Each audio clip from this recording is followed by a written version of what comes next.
윤석열 대통령을 향한 국회 탄핵 시계는 멈추지 않고 있습니다. 더불어민주당은 오는 14일 윤 대통령의 두 번째 탄핵소추안을 발의하겠다는 방침인데요. 탄핵소추안이 가결된다면 헌법재판소는 180일 이내에 탄핵 여부를 결정해야 합니다. 법률방송은 윤 대통령의 탄핵소추안 재발의를 앞두고 노무현, 박근혜 두 전직 대통령의 탄핵 심판 결정문을 살펴봤습니다. 조나리 기자가 보도합니다. 비상계엄을 선포합니다.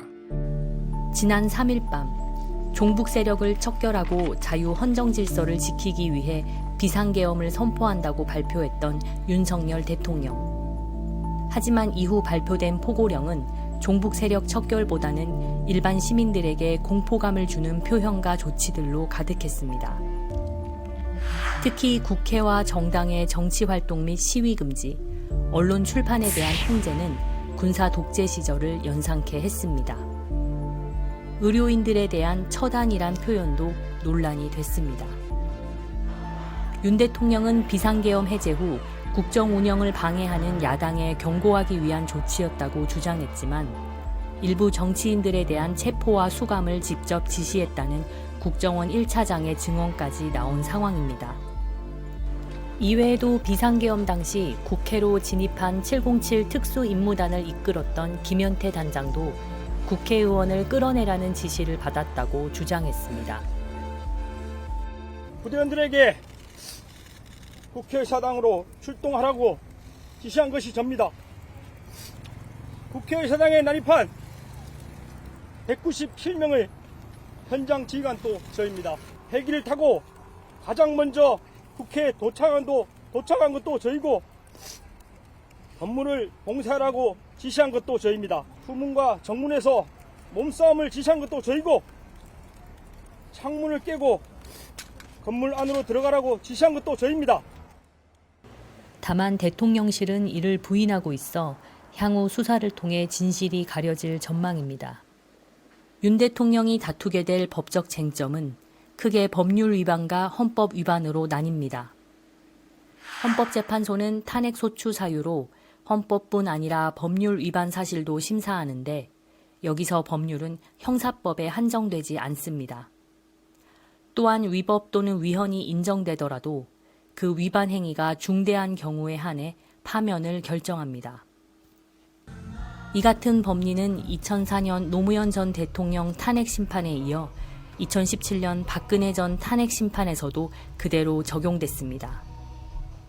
노무현 전 대통령은 헌법상 공무원의 정치적 중립 의무와 이를 법률로 규정한 공직선거 및 선거부정 방지법 위반 혐의로 탄핵 심판을 받았습니다.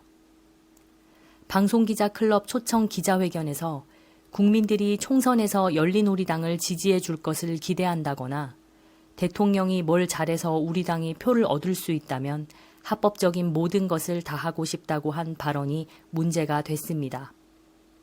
헌재는 문제의 발언이 대통령의 정치적 중립 의무를 위배했다고 봤습니다.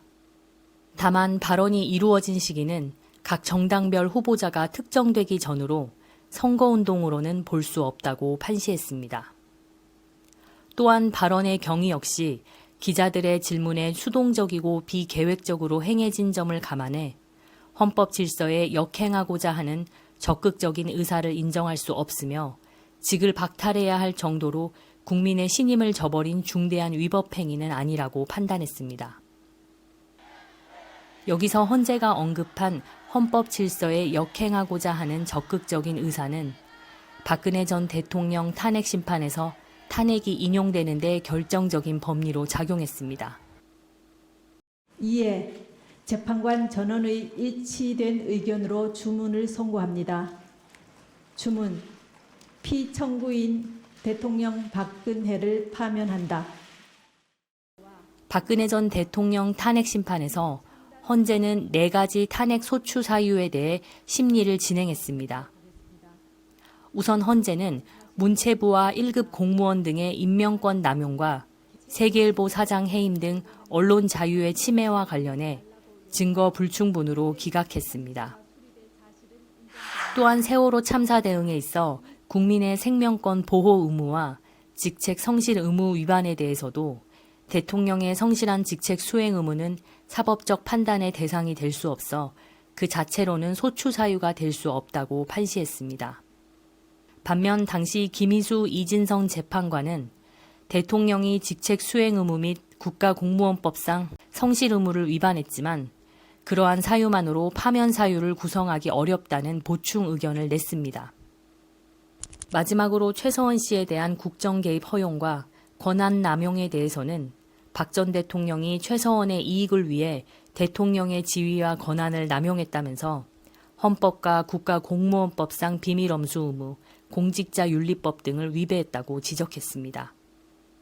또한 스포츠재단 설립과 관련해 대기업의 재산 출연을 요구하면서도 설립 과정에 대기업을 배제시킨 것 역시 기업 경영의 자유와 기업의 재산권을 침해했다고 판시했습니다. 헌재는 이후 이 같은 법 위배 행위가 대통령직을 파면할 만큼 중대한 위배 행위라고 판단했습니다. 박 전 대통령이 최서원의 국정 개입 사실을 철저히 숨겼고 언론을 통해 의혹이 제기될 때마다 이를 부인하며 오히려 의혹 제기를 비난했다는 겁니다. 이로 인해 국회나 언론의 감시 장치가 제대로 작동될 수 없었다고도 지적했습니다. 아울러 이 같은 위배 행위가 재임 기간 전반에 걸쳐 지속적으로 이루어졌고 지시에 따랐던 관계자들이 구속 기소됐음에도 정작 박 전 대통령은 수사기관의 조사에 응하지 않는 등 헌법 수호 의지가 드러나지 않았다고 비판했습니다.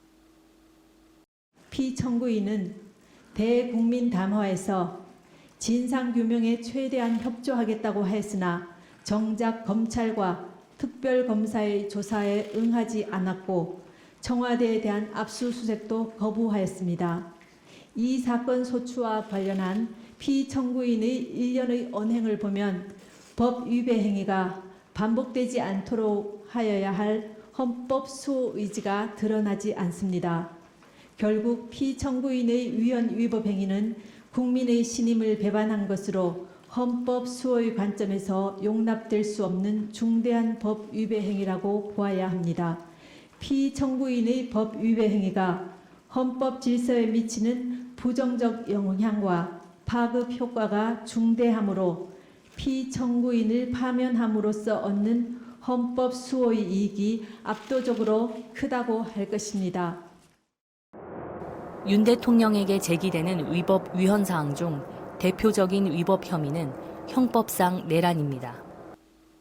또한 개헌법상 국무회의의 심의 과정이 적법하게 진행됐는지도 여전히 의혹이 이어지고 있습니다. 위헌 쟁점으로는 비상계엄령 선포가 헌법이 요구하는 조건에 부합했는지, 또한 그 수단으로 정당 활동 금지, 시민들의 집회 금지, 언론 통제와 같은 기본권 침해가 법익 형량 관점에서 수용될 만한 조치였는지 판단을 받을 것으로 보입니다.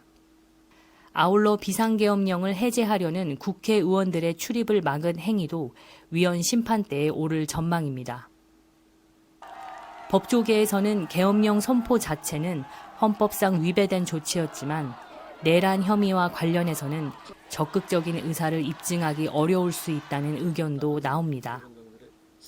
비상계엄의 제도적인 취지 자체가 그런 게 아니니까 현재로 봐서는 직무상 위헌 위법이 있다는 건 명백해 보이고 결국 불법의 중대성 이것이 인정이 된다면 탄핵은 되죠. 동원된 계엄군의 숫자도 적고 그리고 이제 국회에서 계엄 해제 요구하니까 바로 받아들여서 해제했고 그 과정에서 인명살상이나 재산 피해나 이런 것들이 거의 없었다. 이런 점을 생각하면 또 그 정도로 중대하지는 않다라고 볼 가능성도 있거든요.